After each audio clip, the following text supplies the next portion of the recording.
नमस्कार, देशोन्नती संपादकीय मध्ये मी ऐश्वर्या शिंदे आपले स्वागत करते।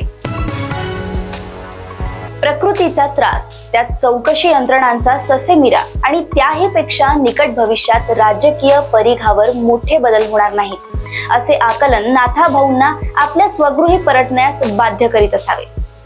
त्यांच्याच म्हणण्यानुसार गेल्या 4-6 महिन्यांपासून या सगळ्या चर्चा सुरू होत्या, परंतु राज्यातील काही नेत्यांचा विरोध आणि तशी तातडी नसल्याने भाजप पक्षश्रेष्ठींनी त्यांच्या प्रवेशाबाबत फारशा गांभीर्याने विचार केला नाही। परंतु लोकसभा निवडणूक जाहीर झाली आणि नाथाभाऊंच्या पक्ष प्रवेश योजनेला गती मिळाली। भाजपने रावेरमध्ये त्यांच्या स्नुषा रक्षा खडसे यांना उमेदवारी घोषित केली। त्याचवेळी नाथाभाऊंनी वर फिल्डिंग लावल्याची कुणकुण सुरू झाली। त्यानंतर रक्षा खडसेंच्या विरोधात शरद पवारांनी नाथाभाऊंच्या कन्या रोहिणी यांना उमेदवारी देण्याचा मनोदय व्यक्त केल्यानंतर नाथाभाऊंनी त्यास नकार दिला। तिथेच वरच्या स्तरावर काहीतरी ठोस बोलणी झाल्याचे संकेत मिळाले। फडणवीस महाजन यासारख्या राज्यातील बड्या नेत्यांचा नाथाभाऊंच्या घरवापसीला विरोध होता, परंतु राजकारणात शुष्क व्यवहाराला अधिक किंमत देणाऱ्या भाजप श्रेष्ठींनी आपली लोकसभेची एक जागा सुरक्षित करण्यासाठी आणि कदाचित पुढच्या विधानसभा निवडणुकीच्या दृष्टीनेही बेरजेच्या राजकारणाला प्राधान्य दिले असावे।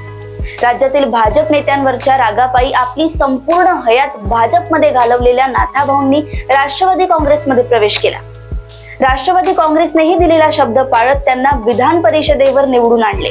पुढे कदाचित मंत्रिपदाचाही शब्द त्यांना दिलेला असावा आणि हे मंत्रिपद मिळाले की मार्गी लागलेले चौकशीचे शुल्क काष्ठ थांबवता येईल असा नाथाभाऊंचा होरा असावा, परंतु ते आमदार झाले आणि इकडे महाविकास आघाडीचे सरकार कोसळले। त्यामुळे पुढे काय हा प्रश्न तेव्हापासूनच नाथाभाऊंना छळत असावा। राज्यात पुन्हा महाविकास आघाडीचे सरकार येईल की नाही हे सांगता येत नाही। केंद्रात सत्ता बदल होण्याची शक्यता खूप कमी। अशा परिस्थितीत नाथाभाऊंनी देखील व्यवहार पाहिला, सोय पाहिली आणि पुढच्या कटकटीपासून सुटका करून घेण्यासाठी स्वगृही परतण्याचा निर्णय घेतला। अशाच राजकीय घडामोडी व अपडेट सोबत पुन्हा भेटूया देशोन्नती संपादकीय मध्ये। बघत रहा देशोन्नती। नमस्कार। ठळक घडामोडींसाठी देशोन्नती न्यूज चॅनलला सबस्क्राइब करा आणि बेल आयकॉन प्रेस करा।